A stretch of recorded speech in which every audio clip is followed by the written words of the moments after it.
রামকৃষ্ণনগরের বিধায়ক বিজয় মালাকার বাংলাদেশী নাগরিক, এমন অভিযোগ এনে গুয়াহাটি হাইকোর্টে রিট পিটিশন রামকৃষ্ণনগরের দুই ব্যক্তির। এতিয়া আমি এইটো যিমানখিনি কাগজ পাইছোঁ, যিমানখিনি কাগজ পাই এইবিলাকত ডকুমেণ্টৰ ৰিপৰ্টটো পালোঁ, সেই ৰিপৰ্টটোৰ ওপৰত আমি হাইকোৰ্টত আহি এটা ছাবমিশ্যন কৰিবলৈ আহিছোঁ। ছাবমিটটো হ'ল, এইটো কাৰণে আমি বিচাৰি আছোঁ যে আমাৰ বাংলাদেশী মানুহক নালাগে, আমাৰ লোকেল মানুহক টিকেট দিব লাগে। সেইটো কাৰণে পাৰ্টিকো জনাওঁ আৰু ৰাইজকো আমি ডিমাণ্ড কৰোঁ যে লোকেল কেণ্ডিডেটক মানুহে ভোট দিবৰ কাৰণে আমি ইয়াত আমাৰ বিদেশী মানুহে আমাৰ অসমৰ আইন বনাবৰ কাৰণে ইয়াত আহি বিধানসভাত আইন বনাবৰ কাৰণে আহি বহি আছে, এইটো আমি কেতিয়াও বিচৰা নাই। ব্রজগোপাল সিনহা এবং বিজয় কুমার কানু নামে দুই ব্যক্তির অভিযোগ, রাতাবাড়ির বিধায়ক বিজয় মালাকার বাংলাদেশের নাগরিক। ভোটার তালিকায় তাদের নাম প্রথম অন্তর্ভুক্ত হয় 2005 সালে। অসম তথা ভারতের কোনো রাজ্যের ভোটার তালিকায় তার মা বাবার নাম নেই। 2019 ও 2021 সালে হলফনামায় পৃথক পৃথক এপিক নম্বর দিয়েছেন বিধায়ক। তদন্ত এটা হ'ব লাগে যে এই বিজয় মালাকাৰ এজন হ'ল বাংলাদেশী মানুহ, তেখেত ৰাতাবাৰী সমষ্টিৰ MLA কেনেকৈ হ'ল।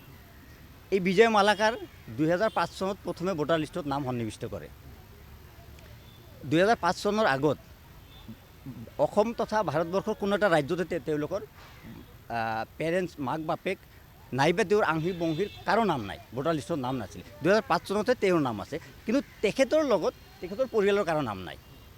তাৰপিছত 2021 চনত তেখেতৰ নাম সন্নিৱিষ্ট কৰিছে। পাছৰ পৰা আকৌ 2021 চনত আহিছে। তেখেত 2019 চনত যেতিয়া বাই ইলেকশ্যন হ'ল ৰাতাবাৰীত বাই ইলেকশ্যন হ'লে তেতিয়া তেখেত শপতনামাত সন্নিৱিষ্ট কৰিছিলে যে তেখেত নৰ্থ কৰিমগঞ্জৰ মানুহ। তেতিয়া তেখেতৰ কিন্তু হেৰি নাছিলে, প্ৰপাৰ্টি নাছিলে, লেণ্ডেড প্ৰপাৰ্টি নাছিলে, কোনো সম্পত্তিও নাছিলে, মাটি বাৰীও নাছিলে, ভাড়াঘৰত আছিলে।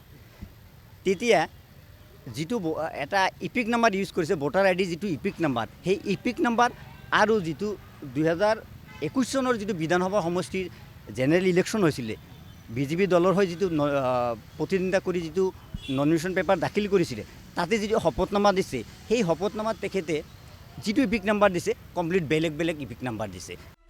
বিজয় মালাকারের বিরুদ্ধে মামলা দায়ের হওয়ার পর বৃহস্পতিবার আদালতে শুনানি গ্রহণ করা হয়। বিধায়ক বিজয় মালাকারকে 4 সপ্তাহের সময়সীমা আদালতের। 4 সপ্তাহের মধ্যে আদালতে হলফনামা জমা দিতে হবে বিধায়ককে। সব মিলিয়ে ভোটের আগে আইনি বিপাকে রামকৃষ্ণনগরের বিধায়ক। প্রশ্ন হলো, ভোটের আগেই কেন এই অভিযোগ উত্থাপিত হচ্ছে? পরপর দুবার তিনি বিধায়ক পদে জয়ী হয়েছেন। যদি তিনি বাংলাদেশী হয়ে থাকেন তাহলে কেন তা ধরা পড়েনি? এতদিন কেন সবাই নীরব ছিলেন? Bureau report, NKTV Bangla.